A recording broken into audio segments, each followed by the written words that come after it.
පරිදි රැකියා ලබා දෙන ලෙස රජයට බල කරමින් රැකියා විරහිත උපාධිධාරීන් පිරිසක් පාර්ලිමේන්තුවට පිවිසෙන පොල්දුව වටරවුමේදී විරෝධතාවක් ආරම්භ කළේ ඊයේ දිනේදී. කතානායකවරයාගේ ලේකම්වරයා පැමිණ ඔවුන් සමග සාකච්ඡා කිරීමෙන් පසු ඉන් පිරිසක් විසිර ගිය නමුත් තවත් පිරිසක් එහි රැය පහන් කළා.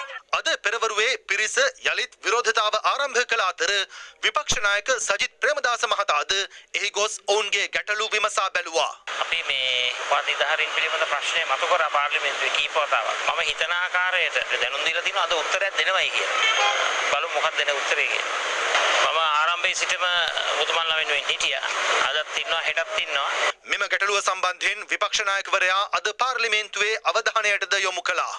පොල්දුව හන්දියේ ඊයේ දවසේ ඉඳලා උපාධිධාරී උද්ඝෝෂණයක නියැලී සිටිනවා. රැකියා විරහිත උපාධිධාරීන්ට මේ නිශ්චිත වැඩපිළිවෙලක් ඉදිරිපත් කරනවා නම් ඒ අය උද්ඝෝෂණේ නියැලෙන්නේ නැහැ. නමුත් පෙර ආණ්ඩු වගේ නිකන් අපිට හිතන විදියට කිසිම නිර්ණායකයක් නැතුව උසද කොටද කියන එක බලලා නෙවෙයි අපි තනතුරු අපි මේ රැකියා ලබා දෙන්නේ. යම් කිසි ක්‍රමවේදයක් තියෙනවා. 10000කට කිට්ටු වෙන අපි රැකියා දැනටමත් දීලා තියෙනවා. ගුරු වෘත්තියට මේ අය බඳවා ගැනීමට බාධාවක් වෙලා තියෙන්නේ ශ්‍රේෂ්ඨාධිකරණයේ තියෙන නඩුවක්. එතනම විශාලම පුරාපාඩු ප්‍රමාණය තියෙන්නේ අධ්‍යාපන ක්ෂේත්‍ර 20000ක්. පුරාපාඩු පිරවීම පිළිබඳ ගත්තු තීරණය අපි මේ වෙනකොට නීතිපති හරහා උසාවියට දැනුම් දීලා තියෙනවා. ශ්‍රේෂ්ඨාධිකරණයෙන් එන තීන්දුව අනුව අපිව නිදහස් වුණොත් මේ පුරාපාඩු පුරවන්න අපි වහාම ඒ සඳහා ක්‍රියාත්මක වෙනවා. දැනට රජයේ පවතින පුරාපාඩු මත උපාධිය සුදුසුකම් වන තනතුරු ක්ෂේත්‍රයන් සඳහා උපාධිධාරීන් 35000ක් බඳවා ගැනීමට කටයුතු කරමින් පවතින අතර ඒ සඳහා එක් අමාත්‍යාංශ හෝ ආයතන සඳහා වෙන් වූ ප්‍රතිපාදනයන්ට අමතරව රුපියල් මිලියන 10000ක අතිරේක ප්‍රතිපාදනද වෙන් කර ඇත.